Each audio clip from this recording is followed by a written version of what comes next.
vuestra paciencia. Y como no hay mejor voz para resucitar a Don Quijote que la de Jesús Olmedo, pues os voy a dejar con él, que es el que os va a recitar el cuento.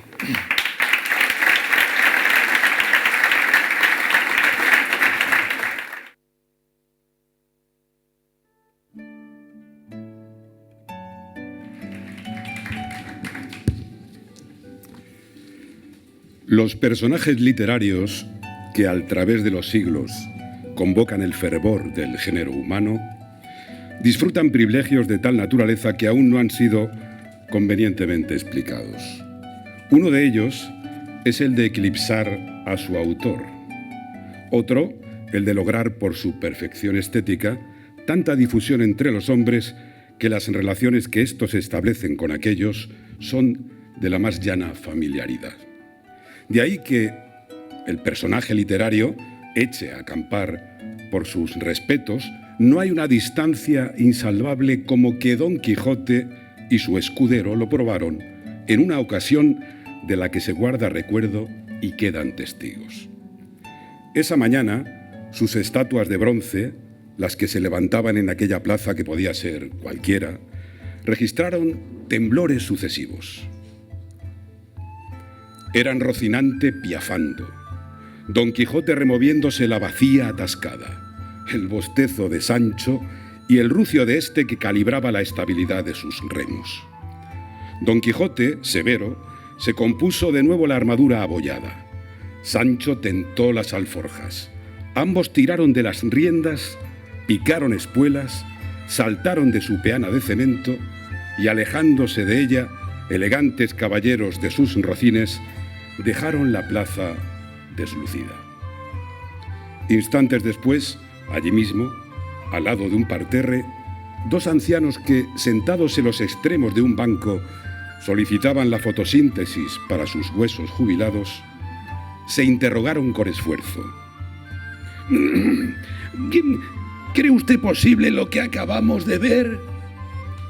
Disculpe, pero mi juicio se halla ya suspendido. Siempre supuse que los bronces eran inanimados. Pues ya ve, su conjetura era temeraria. Si al menos se hubiera movido la estatua de alguien real, como por ejemplo la que de Manolete hay a la vuelta de la esquina, a lo mejor es que Don Quijote en su día fue tan real como Manolete. Hombre, aunque ahora que lo pienso, yo por ejemplo jamás he creído en el teorema de Pitágoras. Y sin embargo es lo que impide a mi nieto aprobar las matemáticas. Así que quizá hasta esa tontería sea real, aunque de una forma distinta a esta en la que usted y yo lo somos. Sobre las dificultades que en ocasiones ofrece la realidad para dejarse acotar, Don Quijote, fenómeno estético, ente puramente abstracto, disponía de experiencias de primera mano.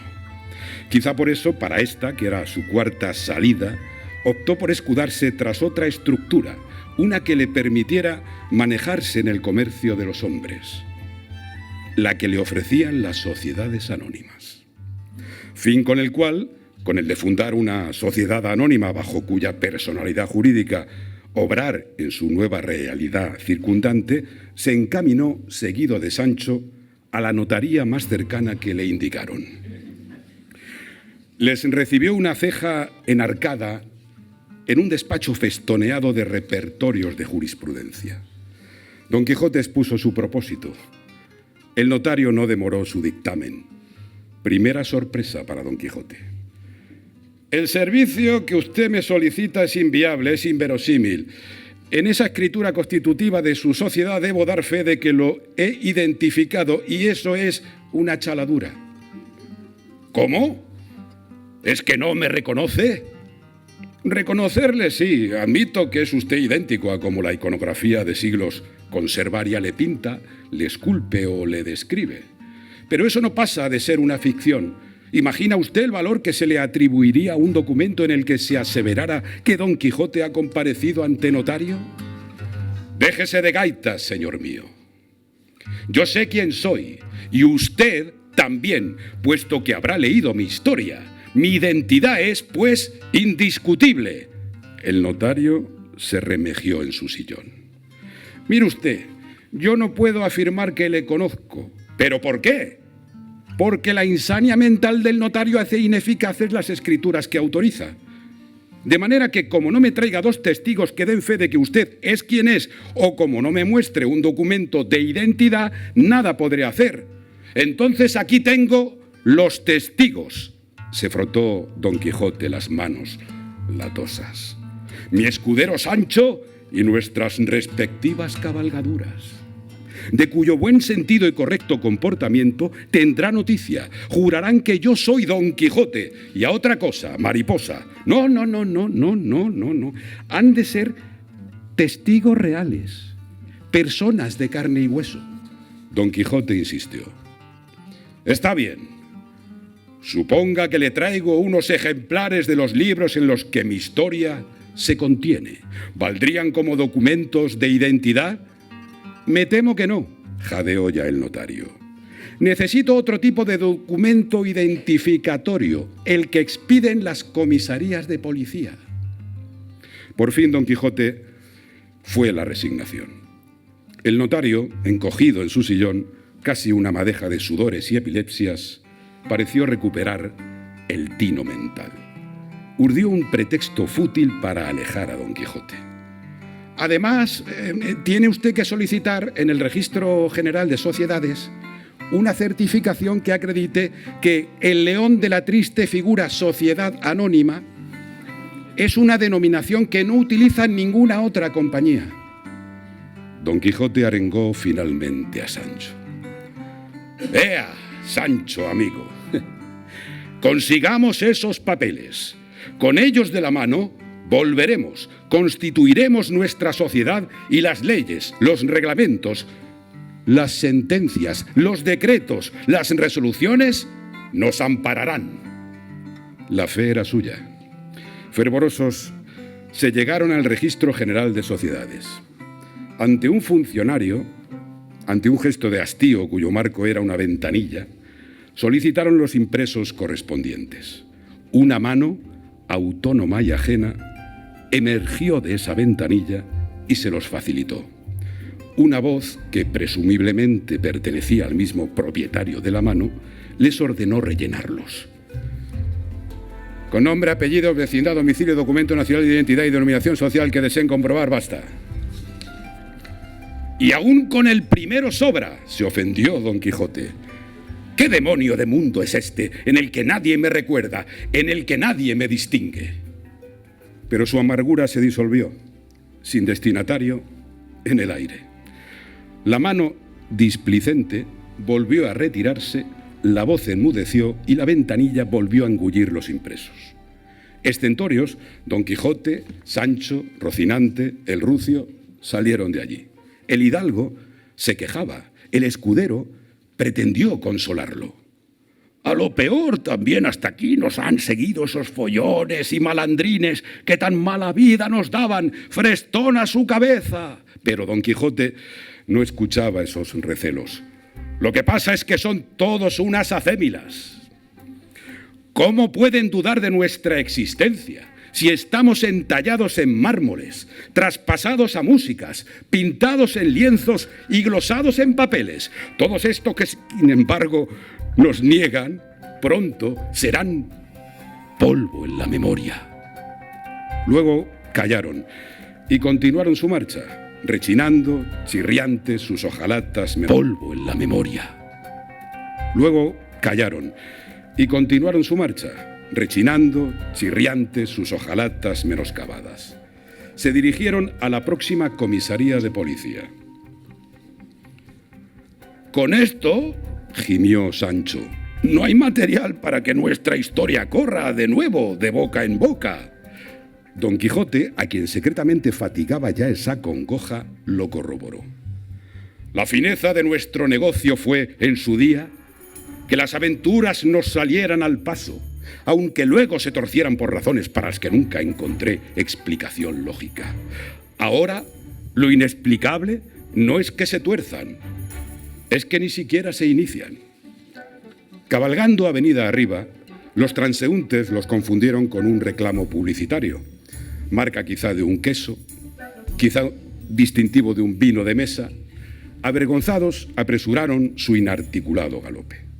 En la comisaría, el asombro de un funcionario alcanzó a atenderles. Don Quijote y Sancho acogieron sus balbuceos. El administrativo les informó trabajosamente de que para expedir un documento de identidad era necesaria la presentación de un certificado de nacimiento. Don Quijote y Sancho entendieron los farfulleos y supieron que lo obtendrían en el registro civil.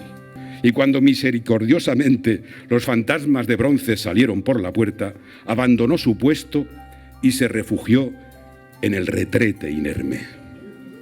Allí permaneció hasta el cierre de la oficina. Un compañero piadoso le inculcó entonces la sospecha de que había sido víctima de un desaforado bromista y pudo así reconciliarlo con la normalidad. Espoleados por la exigencia del trámite último, los latones, nuevamente burlados, acomodaron sus pasos al registro civil. Sancho no eludió la oportunidad de incomodar a su amo.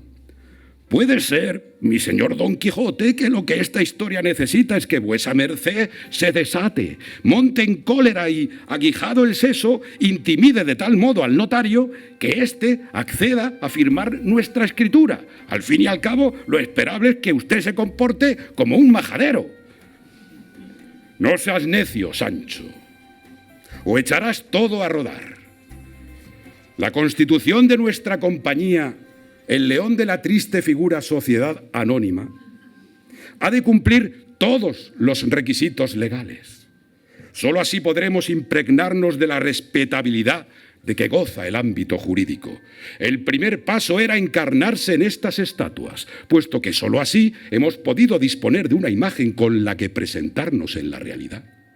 Si en estos momentos podemos encaminarnos al registro civil de los hombres, a estar dotados de una figura se debe el chato concepto de lo real con que el género humano se conforma. Impide que un conglomerado de palabras pueda, sin más ni menos, andar por la calle como le venga en gana. Pues no faltaría más que eso, una figura hecha de sustantivos, de artículos, de adjetivos, deambulando por ahí y comprometiendo la razonable instalación de la gente en su realidad cotidiana.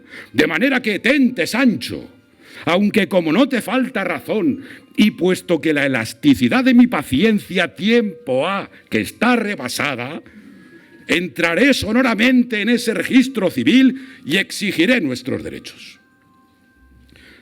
La determinación con que habló Don Quijote obró una virtud. El trotecillo de las cabalgaduras, antes tieso, se tornó gallardo. La postura de los jinetes se hizo bizarra. El estrépito de su ojalatosa naturaleza fue, a partir de ese momento, rumor bélico. Polvo, sudor y lata, Don Quijote cabalgaba. Se sabe que mostró ante el juez encargado del registro civil bravura y entereza. Señor juez, antaño fui flor y nata de la caballería andante. Paradoja, por cierto, que nunca entendí. Hoy me veo reducido a correveidile, a recadero, a sobacaminos, a veredero. Estoy hastiado de tanta exigencia formularia. Solicito un certificado de nacimiento. Con él obtendré un documento de identidad. Con este documento lograré un certificado de denominación social. Con este certificado podré construir y constituir mi sociedad anónima. Fundada esta, recomenzaré mis hazañas para que los hombres tengan qué contar. Estas son las estaciones de mi vía crucis. Pero a Don Quijote el intento de embrollar al juez no le resultó. No puedo expedirle certificado de nacimiento porque usted no tiene cabida en este registro. Don Quijote se contuvo. No veo por qué no. Esa clase de sujetos que son los personajes a efectos de esta oficina no nacen nunca. Pero si yo tengo cientos de años. Ese es precisamente el problema.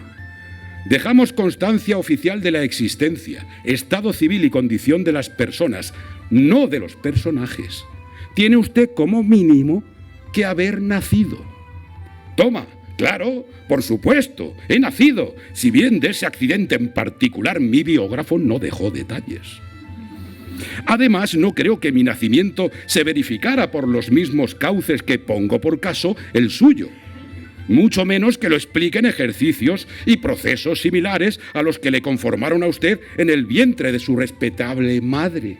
Por lo demás, no estoy muy al corriente de lo que entiende la ley respecto a qué sea eso de nacer. El juez declamó entonces el artículo 30 del Código Civil. Para los efectos civiles solo se reputará nacido el feto que tuviera figura humana y viviera 24 horas desprendido del seno materno. ¡Ah! En su día puede que yo fuera un feto. ¿No habla el novelista cuando tiene una intuición y ésta se acoge a su fantasía de que alberga el embrión de una idea?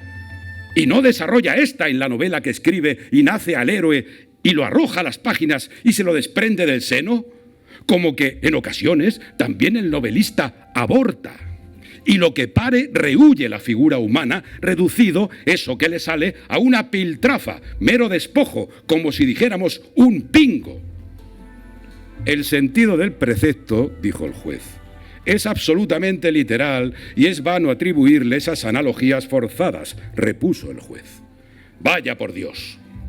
Está bien, pero ha de reconocer, honestamente, que estoy aquí, delante de usted, como una manifestación sensible a sus sentidos.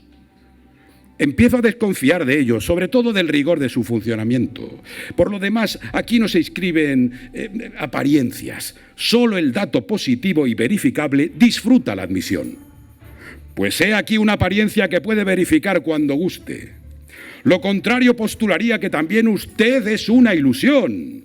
Tenga en cuenta que si bien lo aparente se define como el aspecto que ofrece una cosa no solo a diferencia, sino también en contra de su ser verdadero, puede suceder que la verdad de esa cosa se identifique con su aspecto, o que cuando menos éste sea una de las formas de ser de esa realidad. Y si ese aspecto encubre la verdad, seguiría siendo algo real y no aparente, porque tan real es lo real como todos los aspectos que puede revestir. Pero yo no puedo inscribirle aquí, se acongojó entonces el juez. La inscripción constituye la prueba de los hechos inscritos y usted no es un hecho. ¡Caramba! Es duro de mollera, señor juez. Pero es que es usted irreal. No dictamine prematuramente. Intente eliminar todos sus prejuicios. Elimine el positivismo mostrenco de la ciencia moderna. Los registradores somos los matemáticos del derecho. Me parece estupendo. Elimine también sus conocimientos algebraicos. Y ahora asimile. Cuando usted me dice que yo soy irreal, me está informando de que carezco de realidad. Ahora bien, para decir de algo que es irreal, tiene usted que admitir que hay algo que no es real. Pues entonces, si hay algo, no puede ser irreal, sino que es real, porque ese hay algo equivale a existe una cosa. El juez pareció comprender, pero fue un espejismo porque preguntó: ¿está usted burlándose de mí? En absoluto. Lo supongo inteligente. Por eso echaba mano del pensamiento discursivo, aunque me líe un poco. Ah, entonces es usted real, si bien irracional.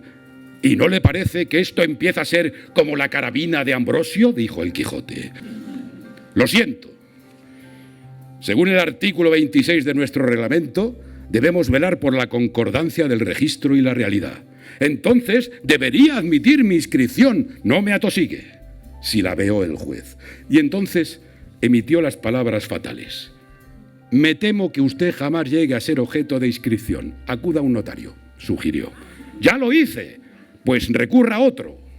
Quizá haya alguno que le atribuya a la realidad unas fronteras más elásticas, tanto que considere dentro de ellas a los personajes literarios. Yo he de confesar que para el ejercicio de esos lirismos me inhabilitaron concienzudamente algunos años dedicados a retener vastos códigos. Como juez sería incapaz de admitir la petición de divorcio de Otelo. Sería increíble que yo además admitiera la separación conyugal de Madame Bovary o la partición hereditaria de Werther. Quizá ese notario pueda levantarle un acta de fe de vida y luego ya veríamos.